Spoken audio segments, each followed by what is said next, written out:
Krebs cycle respiration का जो दूसरा स्टेप है वो क्रेब्स साइकिल है। क्रेब्स साइकिल जो है प्योरली बेस्ड है on the name of scientist जिनका नाम है हेंस क्रेब्स। हेंस क्रेब्स जी ने क्रेब्स साइकिल को डिस्कवर किया था, इन्हीं के नाम पर क्रेब्स साइकिल पड़ा। और क्रेब्स साइकिल को टीसीए साइकिल के भी नाम से जानते हैं। टीसीए का मतलब होता है ट्राई कार्बोक्सिलिक एसिड साइकिल, क्योंकि इसमें 3 टाइम कार्बोक्सिलेशन होता है, कार्बन डाइऑक्साइड का फिक्सेशन होता है, इसीलिए इसे ट्राई कार्बोक्सिलिक एसिड साइकिल कहते हैं।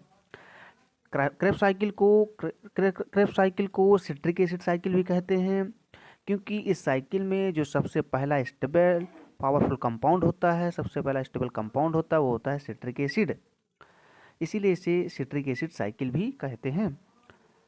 और क्रेब्स साइकिल में होता ये हम जानते हैं ग्लाइकोलाइसिस के पाथवे में ग्लूकोज जो होता है जो कि 6 कार्बन कंपाउंड है वो आगे जाके पायरुविक एसिड में कन्वर्ट हो जाता है।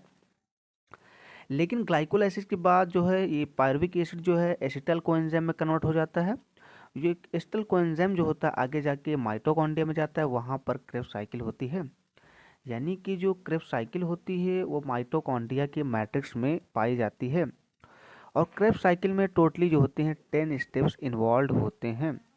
और इस साइकिल का जो मेन एम होता है फॉर द प्रोडक्शन ऑफ, जो मेन एम होता है एटीपी का प्रोडक्शन करना होता है, जो कि एनर्जी करेंसी ऑफ सेल है, जिससे बॉडी जो होती है प्रॉपर ग्रोथ और डेवलपमेंट करेगी। अब हम रेस्पिरेशन के जो क्रेब्स साइकिल के स्टेप्स हैं उनके बारे में पढ़ेंगे। हम जानते हैं कि ग्लाइकोलाइसिस के पाथवे में ग्लूकोज जो होता है पायरुविक एसिड में कन्वर्ट हो जाता है, और पायरुविक एसिड जो होता है एसिटल कोएंजाइम में कन्वर्ट हो जाता है। एसिटल कोएंजाइम जो होता है 2 कार्बन कंपाउंड है, आगे जाके ये माइटोकॉन्ड्रिया में जाता है, और माइटोकॉन्ड्रिया में जो है एसिड से कंबाइंड होता है जिसका नाम है oxalo acetic acid. Oxalo acetic acid 4 carbon compound है, जबकि एसिटल कोएंजाइम 2 कार्बन कंपाउंड है। दोनों आपस में कंबाइंड हो जाते हैं और 6 कार्बन कंपाउंड का फॉर्मेशन होता है, जो 4 कार्बन ऑक्जुलो एसिटिक एसिड के थे जो कि OAA है, और टू थे एसिटल कोएंजाइम के। तो टोटल 6 कार्बन कंपाउंड का फॉर्मेशन होता है जिसे सिट्रिक एसिड या सिट्रेट कहते हैं। यहाँ पर कंपाउंड जो है आपस में जुड़े हैं, इसीलिए इस स्टेप को हम कंडेंसेशन बोलते हैं। आगे जाके सिट्रिक एसिड यानी सिट्रेट जो है आगे जाके डिहाइड्रेशन स्टेप करता है। डिहाइड्रेशन का मतलब होता है लॉस ऑफ वाटर मॉलिक्यूल। तो वाटर मॉलिक्यूल यहाँ से बाहर निकल जाता है जिससे एकोनिटिक एसिड का फॉर्मेशन होता है या एकोनिटेट जिसे बोलते हैं। इसके बाद जो नेक्स्ट स्टेप होता है उसको बोलते हैं रिहाइड्रेशन। रिहाइड्रेशन का मतलब होता है वाटर मॉलिक्यूल जो होता है अगेन इसमें ऐड होगा, जिससे एकोनिटिक एसिड जो होता है आइसोसिट्रिक एसिड में कन्वर्ट हो जाता है।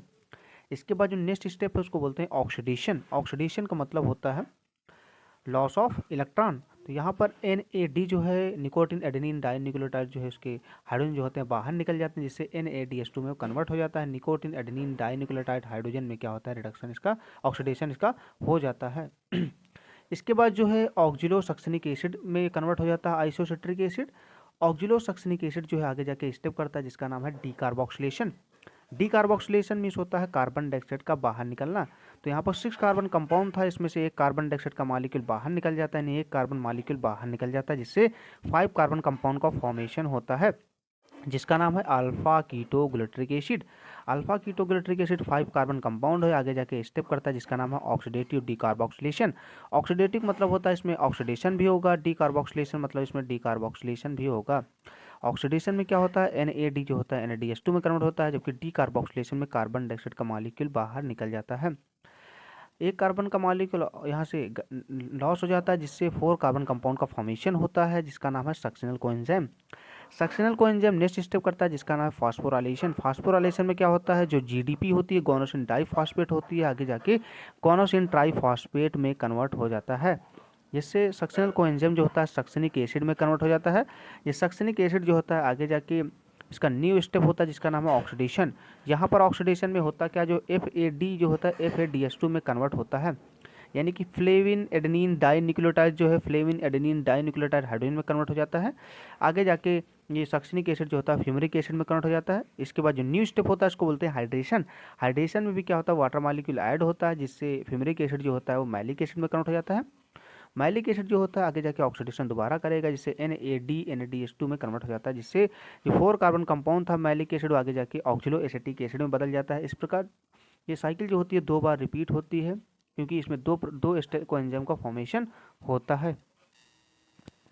क्रेब्स साइकिल में 3 NADH2 का फॉर्मेशन होता है। और हम जानते हैं कि 2 एस्टल कोएंजाइम जो होते हैं बनते हैं, तो ये साइकिल जो होती है 2 बार रिपीट होगी। तो 3 NADH2 जो होते हैं एक साइकिल में बनेंगे, तो ये साइकिल 2 बार रिपीट होती है, इसलिए यहाँ पर 3 2 6 NADH2 बन जाएंगे।